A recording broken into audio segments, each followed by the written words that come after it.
Masechet Baba Batra, Daf Pe Zayin. We have one little bit to finish off from the previous Mishnah, and then we'll go on to the next one. The Mishnah mentioned, Ve'im haya mechubar bakarka ve'talash kol shehu kana. If someone wants to acquire flax that is attached to the ground, well, you might think you have to go and detach and pick up all of the flax. But the Mishnah says, not so. As long as you disconnect, you detach any amount, even a little bit. You just take a little patch over here, detach the flax in that small patch, then you acquire the entire area of flax. And the question is, how does that work? Mishum de talash kol shehu kana, just because you detached a few pieces of flax, you acquire all of it? Amar Rav Sheshet, hacha b'may askinan. Amar le, lech yape lecha karka kol shehu, ukni kol ma she'aleha. Rav Sheshet explains that this Mishnah is talking about a case where the seller says, go and improve the land, a little bit of the land, and thereby you will acquire the right to the land. It's like you're renting the land, and through that, you will acquire everything that's on it. One of the ways of acquiring land is by making some improvement. You don't have to plow the entire field in order to acquire land. You just have to plow one part, do something to make it more beautiful, to make it better, and then you acquire it. So he's not actually buying the land in this case. He's simply acquiring the land for the purpose of acquiring the flax that's on it. And so this is a different mechanism for acquiring something. You don't have to go and lift everything or pull everything, but rather improve some of the land, and through that acquire, it's like renting the rest of the land and acquire all of the flax thereby. Next Mishnah. Hamocher yain v'shemen lechavero ve'ukru o shehuzlu imad shelo nitmale tamida lamocher mi shenitmale tamida lalokeach ve'im haya sarsur benehem nishpera echavit nishpera lasarsur. Someone is selling wine or oil to his friend, and while they're in the middle of the business deal, right, we said, okay, I'm going to sell you a gallon of wine, and this is the price. And now the seller is pouring some of the wine into a measuring cup. Let's say the Gemara will discuss who does the measuring cup belong to. It's going to conclude that it belongs to a third party, a middleman. Okay, so we'll get there. So he's pouring it, and in the meantime, while he's halfway pouring up this gallon, all of a sudden, the price of wine jumps up. Someone runs in, oh, the wine, there's a whole disaster of some wine that was supposed to be shipped and it didn't come in. Now the price of wine is more. In that case, the seller would want to renege on the deal. He says, oh, I didn't finish pouring it. Oh, forget it. This sale is canceled, because he can go and sell it for much more now. Or it could be that while he's pouring it, the sale price, the market price went down. In that case, the buyer would want to renege on the deal. So can they renege since it wasn't done yet? So it depends. If the measuring vessel is not yet filled up, then the wine still belongs to the seller. The transaction has not been effectuated. The buyer has not acquired it, and therefore either party can renege on the deal. He didn't get it yet. It's not filled up. You can say, oh, forget about it. Either one can say that.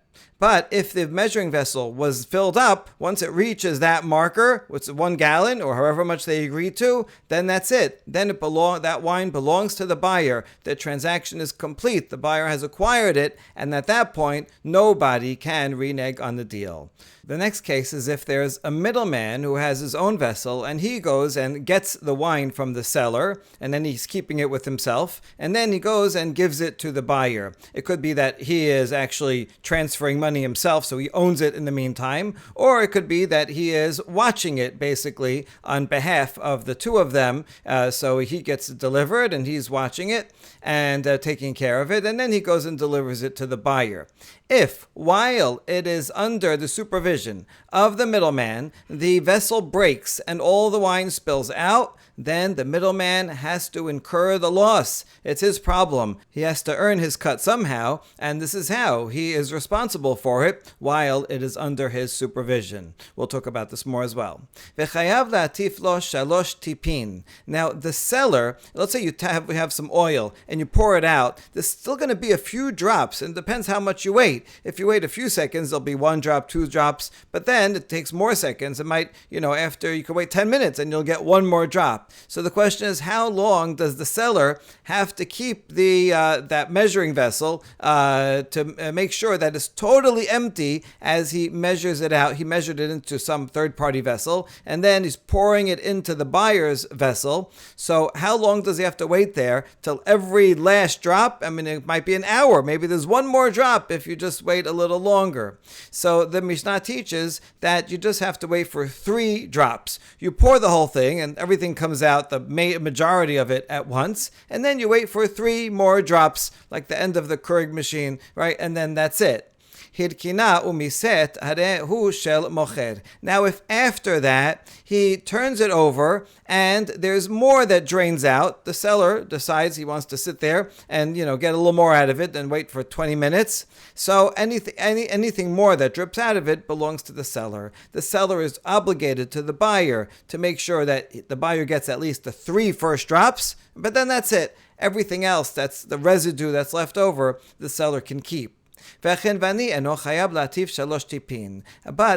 law only applies to a homeowner. If me and you, I'm selling something to my neighbor, so then I have to wait for 3 drops, but no more. A store owner, however, does not even have to wait for 3 drops, because even that takes a long time, and there's a line of customers out the door. He doesn't have time to wait for 3 drops for every person, and therefore it's understood, and the buyers are okay with it, and they relinquish their rights to those 3 drops, because the store owner is busy. He just pours, and that's it. Whatever pours in the first shot, that's all the buyer gets from that measuring vessel when he pours it into the buyer's own vessel.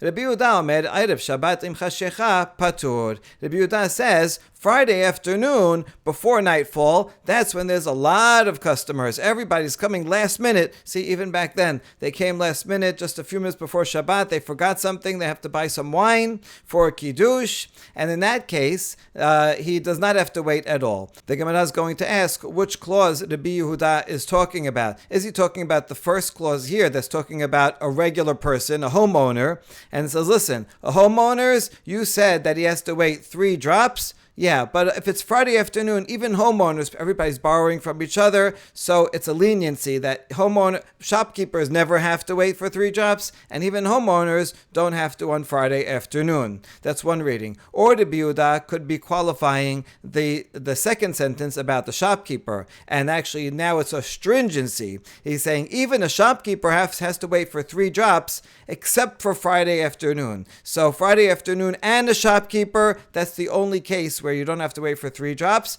but during the rest of the week, everyone has to wait for 3 drops, and only the shopkeeper gets the exemption on Friday afternoon. So the Gemara will ask which one he meant.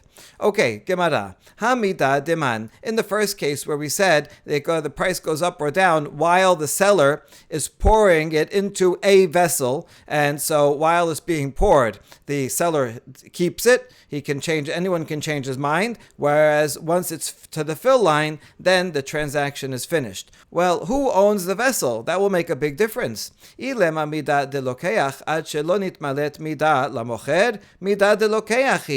it's the buyer's vessel, then you said, well, if it didn't fill up yet, then the seller still keeps it. But that shouldn't be true. If it's the buyer's vessel, then the buyer should get everything that comes in. As we saw in the previous Mishnah, as it fills up, the buyer acquires it, right? Once it goes to the 1/10, 2/10, he acquires it as it's going because it's his vessel.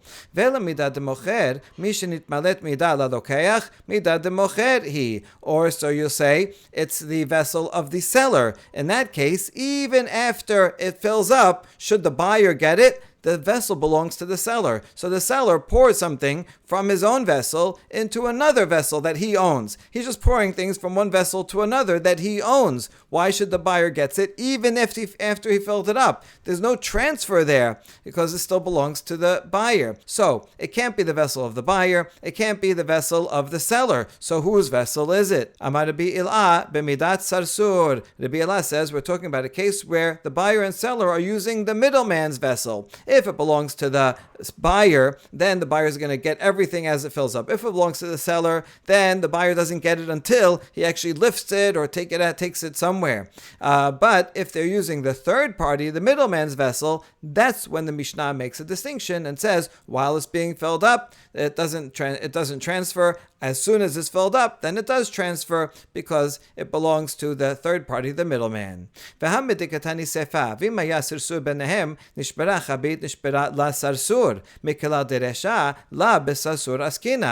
on, how can you say that the first clause is talking about a middleman's vessel if the second clause in the Mishnah says if there was a middleman between them and it breaks, then the middleman has to accept all the loss, which means that it's out of the hands of the seller while it's in the hands of the middleman would accept the loss. That means if it goes up and down also, it's in the middleman will get the benefit of it going up or the loss if it goes down. So that's a separate clause that is a special law if there's a middleman. That means that Resha is when there's no middleman. So how could you say that the Resha is when it's talking about the vessel, that they're using a vessel of a middleman? And the answer is Resha mida belo sarsur, sefa besarsur atzmo. The first clause of the Mishnah is just when they're using the vessel of the middleman. He left it there, so he doesn't care that people use his vessel.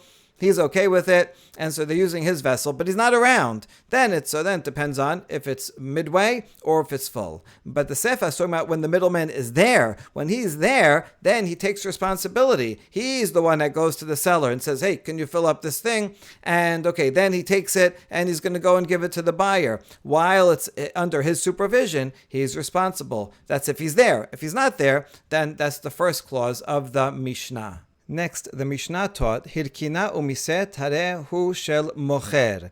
If the seller, after he gave the 3 drops to the buyer that he has to, then he left the item, the vessel, on its side, he turned it over, and he got more drops out of it, he took more residue, the seller can keep that for himself. We're going to ask about that. Ki selik Rabbi Elazar ashkeche leze'iri. When Rabbi Elazar went up to Eretz Yisrael, he found Ze'iri there. Now Rabbi Elazar and Ze'iri were both students of Rav, the first generation Amora in Bavel. Amarle, mi kantana de atneye Rav midot, and he asked him, is there here the reciter whom Rav taught this law, these Mishnayot regarding measurements? Now this is what it says in our Girsah, the Tana that Rav taught. However, if we look in the manuscripts, we actually see that most manuscripts say the opposite. Instead of De'atneye Rav, we have, for example, here, this is a Cairo Geniza manuscript, De'atneye Le Rav. Is there the Tana, the professional reciter here, who taught Rav Mishnayot? Rav taught us the Mishnah in this formulation that we just said, that it goes to the mocher. But I have a problem with this. I have a question. We're going to see the question in a second, because I have a source that it seems like the extra drops that come after the 3 drops should belong to the buyer. And so I want to double check the source. I want to go back to Rav's source. Who taught Rav this Mishnah? I want to go and ask that reciter. This is how important this question was. He went all the way to Eretz Yisrael, and this is what he had to do, to go ask Rav's teacher. And so, who is anybody here? Achveye Rav Yitzchak bar Avdimi. And so Zlidi says, yes, he is here. The reciter is here, Rav Yitzchak bar Avdimi, who is a very important sage. You see, he is Rav's teacher, and he was also a student of Rabbi Yehuda Nasi. So he's a first generation, or really in between the Tanaim and Amoraim. Rabbi Yehuda Nasi taught Rav. Here he's called Rav. In the Yerushalmi, he's called Rabbi, because usually sages from Eretz Yisrael are Rabbi. So Rav, or Rabbi Yitzchak bar Avdimi, Rabbi Yehuda Nasi taught him the Mishnah. He was the professional memorizer, and he was responsible for giving over the Mishnah to Rav. From this little story here, we can learn the transmission process of how Rabbi Yehuda Nasi got the Mishnah orally, the Mishnah was oral, not written. There's nothing here about there being a written copy that he gave to Rav and Rav brought to Bavel. No, otherwise they could check the written copy in Bavel. It's all memorized, and Rabbi taught it to a professional reciter. That reciter, Rabbi Yitzchak bar Avdimi, then taught it to Rav. Rav memorized it and taught his students in Bavel. But he wanted to double check on this one, and so he said, who's here? He says, yes, he's right here.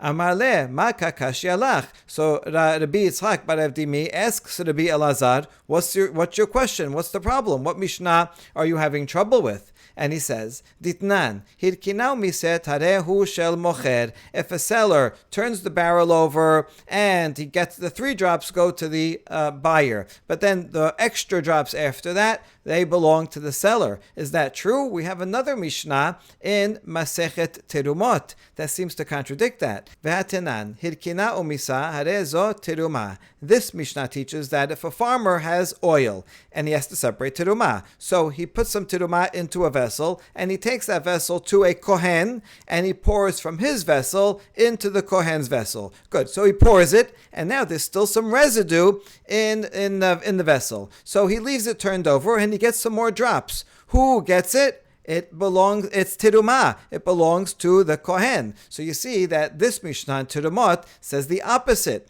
because our Mishnah says that the extra residue drops in the vessel belong to the seller. That would be the farmer in this case, so the farmer should be able to keep them. But this Mishnah says it belongs to the equivalent of the buyer. It belongs to the kohen. They are still tiruma. So I came back all the way to Eretz Yisrael to ask you, the reciter of Rabbi Yehuda Nasi, who taught my teacher Rav, maybe there's a different version of the Mishnah. Maybe the residue should belong to the lokeach, to the buyer, just like it is teruma and it belongs to the kohen. Amar le ha'itmad Allah, Amar Rabbi Abu, Mishum Yeush Be'alim Nag'u Ba. And Rav Yitzchak bar Avdimi says, we have a statement about that here in Eretz Yisrael, because Rabbi Abu, in all manuscripts, it says Rabbi Abu in the name of Rabbi Yochanan, says that because of Yeush, because of the despair of the owner, that's what we're dealing with here. In other words, in the case of buying and selling, really, from the letter of the law, this is everything in the vessel belongs to the buyer, right? The seller poured out some into this vessel, that everything belongs to the buyer. So technically, they should have to wait there forever for every last drop to go into the buyer's vessel. However, the buyers don't care about those last drops. They care about 3 drops.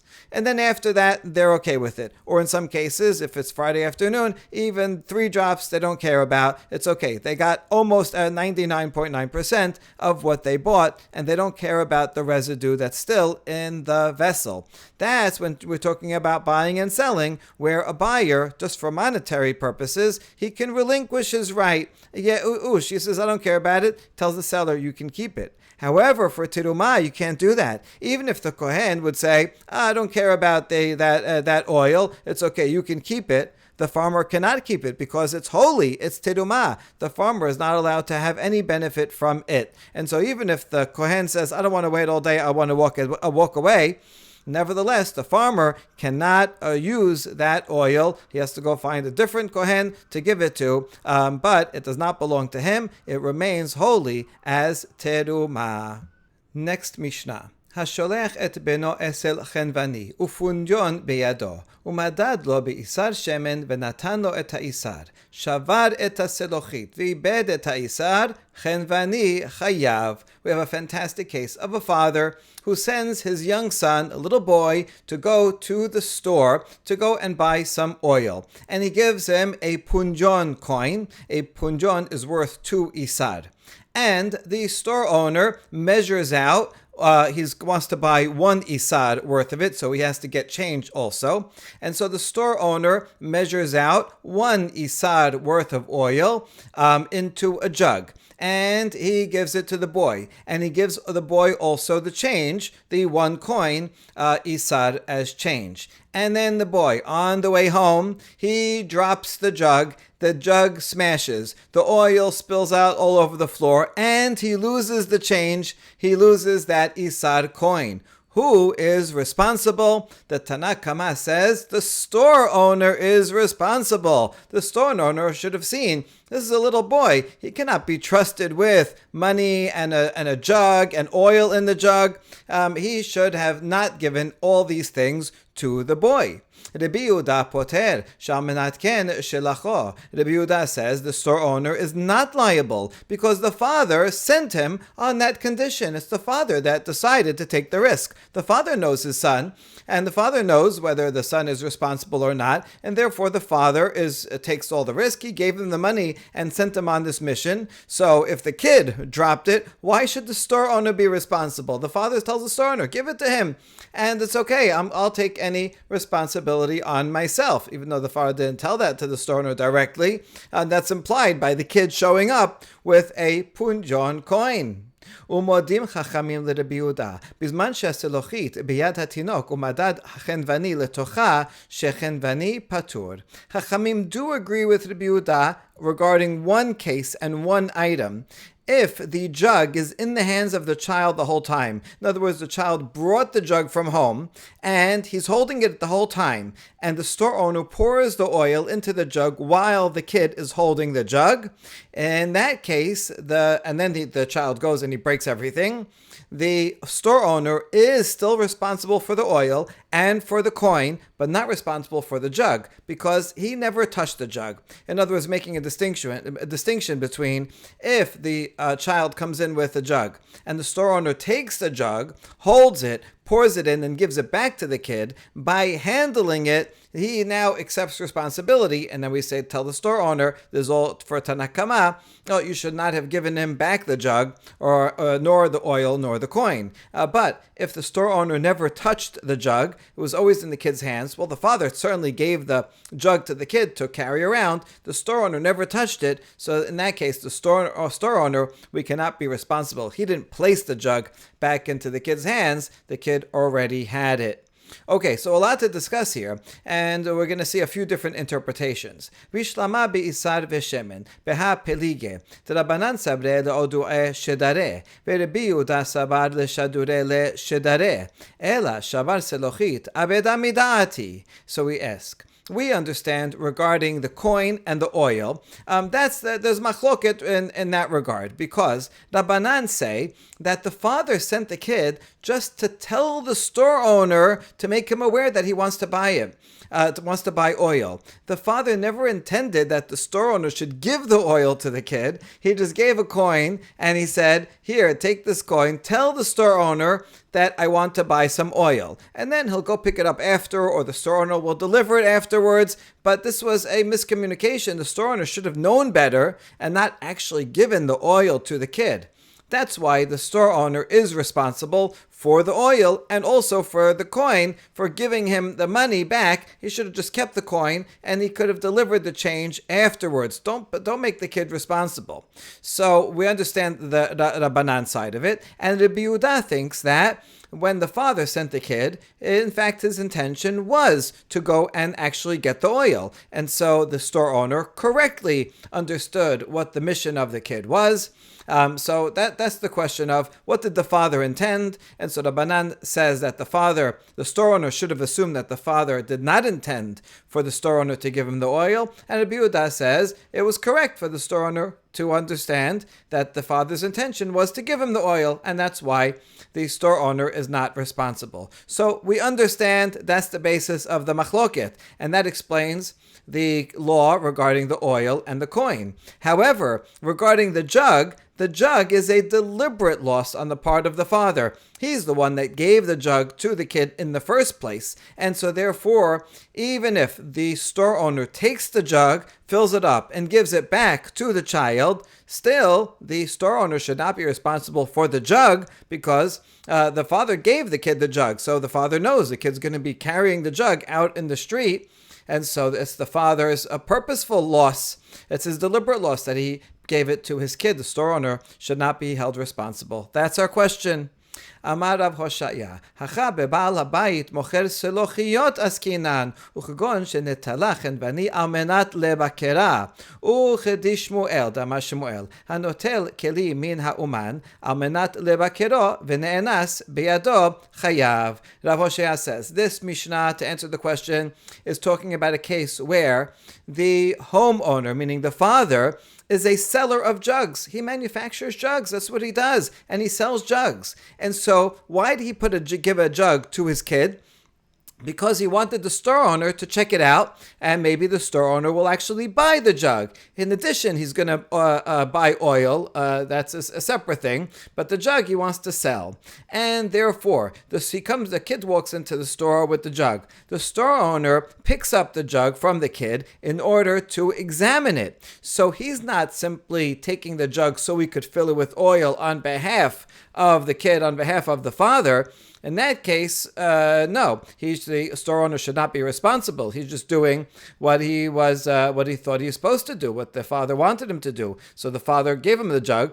So the store owner should not be responsible for that. However, if he takes the jug and is examining it on his own behalf, for himself, because maybe he wants to buy it, then he is responsible. And this follows the law of Shemuel. For Shemuel says, if someone picks up a vessel from the craftsman in order to examine whether it's nice or not, whether he wants it or not, and by mistake an accident occurs and he drops it, he is liable. This is a rule we have today. You broke it, you bought it. If you're in a store and you're looking at something and you pick up this nice vase and you want to see if it's good and you break it, you have to pay for it. Even though you could have put it down and not paid for it, you don't have to buy it. It wasn't yours just when you're looking at it. But if you pick it up and you're looking at it and you break it, you're responsible. And that's exactly what happened here. And so although the father gave the jug to the kid, but then the store owner picked it up in order to examine it, that's why the store owner is liable for the jug also, according to Tanakama, as long as he actually picked it up. Of course, in the Sefav, the Mishnah says, if he didn't touch it,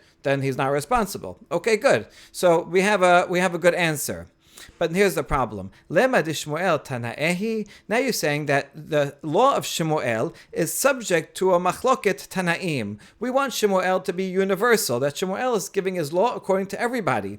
But according to this, Shmuel's law would only be applicable according to Tanakama, who says, yes, he's liable because he picked it up, he's liable. But according to Rabbi Yehuda, that means Shmuel is not in agreement with Rabbi Yehuda. And we don't want to make Shmuel subject to a machloket between Tanaim. So we're going to give another answer. Ela, Rabba Rav Yosef Damre Tarvaihu, Hacha bechenvani mocher selochiot askinan, v'azda Rabbi Yehuda leta'ameh v'Rabbanan leta'amayhu. Rather, we're talking about a storekeeper who sells jugs. See, the storekeeper, he sells oil, of course, and he also sells jugs. Some stores you have to come and bring your own bag, your own jug, and then he fills it up. But this guy, he knows what he's doing. He has his own shopping bags and baskets and jugs. And so the father sent the kid empty-handed, just with the coin, and said, go buy a jug and the oil that he will fill into it. And that's what the case is talking about. And now Rabbi Yehuda can follow his opinion, and the Rabbanan follow his opinion. Rabbi Yehuda says that the store owner correctly assumes that the father wants the kid to actually bring the jug of oil back home, and that's why Rabbi Yehuda says that the father is responsible. The store owner did what the father wanted. The father took responsibility by entrusting the kid. It's not the store owner's problem, and that applies to the oil and to the jug. Whereas Rabbanan say, no, the store owner should have assumed that the father only wanted the kid to go give the coin and let the store owner know, hey, listen, come deliver a jug of oil later. The store owner mistakenly thought that he's going to give the kid a jug of oil. What a stupid thing to do. What kind of store owner, what kind of responsibility? You're going to give a jug of oil to the kid? Father never wanted you to do that. And that's why the store owner is responsible both for the jug and for the oil. He provided the jug. We now challenge Rabbah and Rav Yosef's answer, and we ask, Ihachi ema sefa modim chachamim leRabbi Yehuda bizman shehaselochit biyad hatinok umadad chenvani letocha shechenvani patur v'ha'amat leodu'eh shedare. How will Rabbah and Rav Yosef, who say that we're talking about a store owner who sells jugs, how will they explain the sefa when the jug is provided by the kid? The kid brings it from home. Why would the father give a jug to the child if the father only wants him to let the store owner know that his father wants to buy oil later? So that's what we're asking. How will you explain the continuation of the Mishnah? That Chachamim agree with Rabbi Yehuda that the store owner is not responsible for the jug when the jug is in the hands of the child the entire time, and the store owner doesn't touch the jug but just pours the oil into it. And in that case, Rabbanan would agree with Rabbi Yehuda that the store owner is not responsible for the jug. But hold on, you said according to Rabbanan, the father only wants the child to tell the store owner to deliver some oil later, not to bring back any oil. Well, in that case, why is the father giving a jug to the child? Doesn't that make it obvious that he wants the kid to fill it up? So we cannot explain this. You see, we understood this point according to Rabbi Hoshaya's answer, because there the father is a jug seller. So that makes sense why he gave the kid a jug. Listen, go and show this to the store owner. Maybe he wants to keep it. In addition, tell the store owner that we want to buy some oil later. Then it makes sense that he sent the jug. But if the father is not a jug maker, instead it's the store owner that usually provides the jugs, then why would the father send a jug with the child if he doesn't want the kid to bring back oil? He only wants to tell the store owner. So we cannot reconcile this. So we have another answer. Ela Abaye, Bad Avin, v'Rabbi Chanina, Bad Avin, Damre Tarvayu. These two sons of Rav Avin say, Hacha b'may askinan kegon, shenetala lamod ba, u'vechedera ba, damaraba, hikisha nitchayeb ba. According to this answer, we're abandoning what we said before, that the father only wanted the child to let the storekeeper know that he wants to buy oil later. No, according to this answer, everyone agrees, both Rabbanan and Rabbi Yehuda, that the father gave the child the coin and the jug because he wanted the child actually to go to the store owner and get the jug filled up and bring it back home. That's not the point of dispute.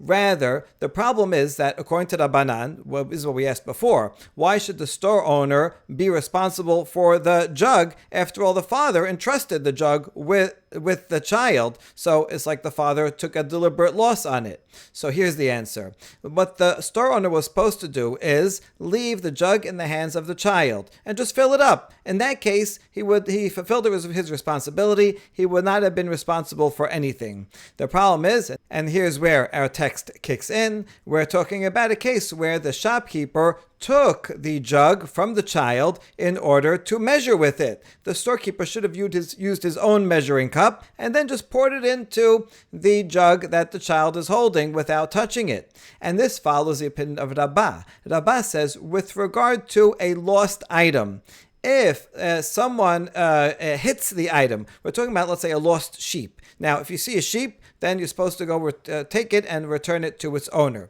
But there's a law that some people are exempt. For example, an elderly person who doesn't usually go and carry sheep and shepherd them around. It's beneath his dignity to do so. So he is exempt. He does not have to return this sheep. He can leave it for someone else to do it. However, let's say that elderly person would strike the animal, right? He hits it to get it going. He wants it to go in the right direction. He is not going to lead it and carry it, but he just wants to help out. He thinks he's helping out. Instead, by hitting it, it goes in the wrong direction and now it gets lost. So this elder is actually making things worse. The sheep might have been able to find its way home on its own if he left it alone. But now he moves it away from its normal place and now it's totally lost. In that case, the elder is responsible. In other words, if you just leave it alone, you're not responsible because you're an elder and you don't have to return it. But even an elder, once he gets involved, then he is responsible. The same thing is here. The jug is like a lost item. This kid is carrying it. The father is the one that entrusted with him, and therefore the father is responsible. However, once the store owner takes it, so now the store owner is getting involved. Once he takes it, he can't just give it back to the child. That's like just leaving it out in the middle of nowhere for it to get lost or broken. So then the store owner takes responsibility, and he's responsible for everything from then on. So that's this answer by the sons of Rav Avin. But now we ask, Emod amar Rabba beba'alei hayim de'anketin hu nigra beraita ki hay gavna mi amar.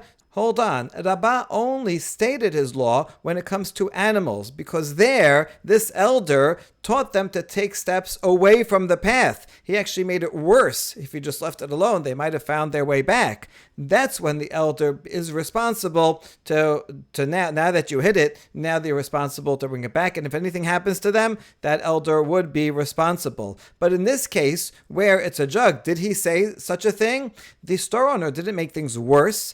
He took the jug, it's true. He filled it up. He put it back in the hands of the child. At that point, there's no difference between whether he had filled it up while in the hands of the child or whether he took it and then put it back in his hands. The child is the same thing. Just take a picture, you wouldn't know the difference. He's not making it worse. It's back where it was. And so Rabbah would not say in that case that the store owner is responsible. So this whole answer is relying on Rabbah that once you move a lost item, that's it, you're responsible for it. No, Rabbah only said that for an animal because the elder is making it worse and getting them farther away from home, off their path. But here the store owner is putting the jug right back where it was and it's intact. So the store owner should not be held responsible in such a case. Ela amar Rava, ani va'ari shebachabura targeminuha, umanu Rabbi Zera, hacha b'maiskinan, kegon shenetala, lamod ba la'acherim, ubeshoel shelo midat kami palge, mor sabar shoel haveh, umor sabar gazlan haveh. Rather, the final answer is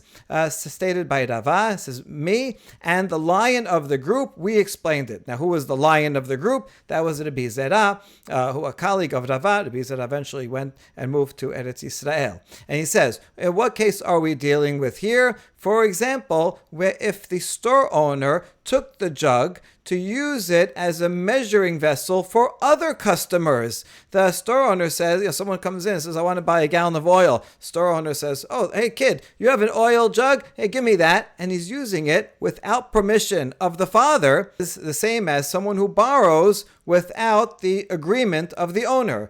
I see someone's lawnmower, I just go and take it and borrow it without asking permission. What is the status of such a person? That's what the machloket is between Rabbanan and Rabbi Yehuda. Rabbi Yehuda thinks that such a person is called a shoel, a borrower. Now, if you're just a borrower, you just have to put it back where it was, and that's all. It's sufficient. If something happens after that, I put it back in the same state that it was, so I'm not responsible. And that's why Rabbi Yehuda says it's true that the store owner should not have done that. He shouldn't have taken the kid's vessel and used it for other customers. That's borrowing without permission. But then he put it back where it was, in the hands of the child. Now he's not responsible anymore. Rabbanan, however, say that the store owner is a robber. Someone who takes something without permission is a robber. And a robber is not sufficient for him to just sneak in and put it back where it was. A robber actually has to give it back into the hands of the owner. And so, because the store owner took the vessel from the child and used it for other customers, borrowed it without permission, he is a thief, and a thief is not sufficient for him to put it back in the hands of the child where it was. Now, the store owner has to actually be responsible to take this jug and bring it back to the father. And anything that otherwise happens along the way, the robber is responsible, this shopkeeper is responsible. That explains the Resha. It also explains the Sefer.